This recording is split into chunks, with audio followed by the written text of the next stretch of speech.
From Lagos, the nation's commercial capital, this is the news at 10, live from Channels Television. Reporting tonight, Ijoma Oyato. Hello and welcome. Tonight, Muslims celebrate Eid al-Fitr as President Jonathan dismisses prediction of Nigeria's breakup.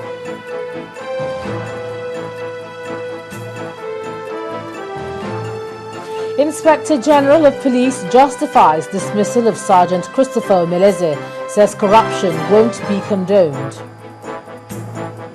Our big story tonight examines the mysterious death of a teenage girl in Lagos.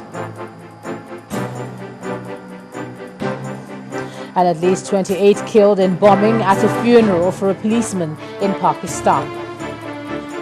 On Business News tonight, implement the NATO report on the oil and gas industry. Lagos Chamber of Commerce and Industry compels the federal government.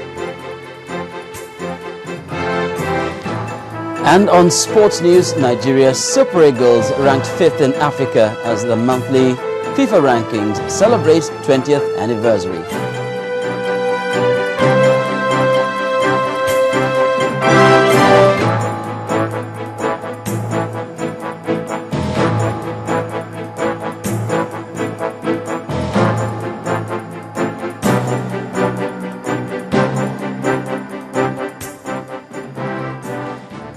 It's a good day for Muslims across the world as they end the long fast to offer up prayers. Eid al-Fitr, a celebration of fast breaking, is a time to give charity to those in need and celebrate with family and friends for the completion of a period of blessings and joy. During the month of Ramadan, Muslims observe a strict fast and participate in activities such as peacemaking. It's also a time of intense spiritual renewal. At the end of Ramadan, Muslims all over the world observe a joyous 3-day celebration called Eid al-Fitr. On this day, Muslims gather early in the morning in outdoor locations or mosques to perform the Eid prayer, consisting of a sermon followed by a short prayer. After the prayer, the faithful usually go visiting and exchange gifts. These activities traditionally continue for 3 days. In most Muslim countries, the entire 3-day period is an official government and school holiday.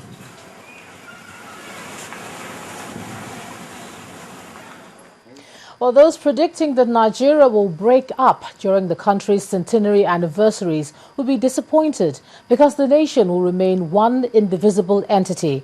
These are the words of President Goodluck Jonathan while hosting Muslim faithful who were in the presidential villa to pay him the traditional Eid al-Fitr homage. The president told his visitors, led by the Vice President Namadi Sambo, that he'll do his best to reposition the country and ask Nigerians to use their diversity for the good of the nation. Our State House correspondent Chukwu Maunekwusi reports. How to continue to be each other's brother's keeper in a country as diverse as Nigeria continues to play out after each fasting period. And this year is not left out. Welcoming the Vice President and other Muslim faithfuls into his residence, President Jonathan, who also partakes in the program every year, congratulated all for another successful fasting program. Sometimes when you are not involved in fasting, you think it's an easy thing to go through. My trousers are just pulling out from my waist. So you should know that it's not an easy thing to forgo food for a reasonable period within 24 hours of the day. For you to have gone through this is what. Congratulations. Looking ahead, on a more serious note, the president talked about the significance of the country's unity in diversity.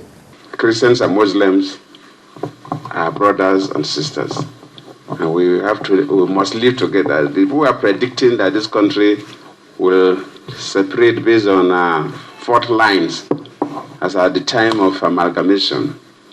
By 2015, they will know that those predictions will not be true.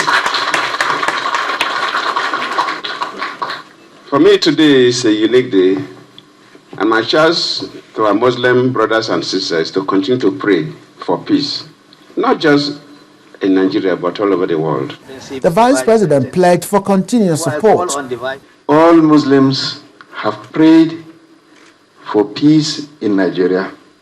Your Excellency, we have prayed for Almighty Allah to continue to grant you the good health, the wisdom, and the grace to continue to transform Nigeria into a better country.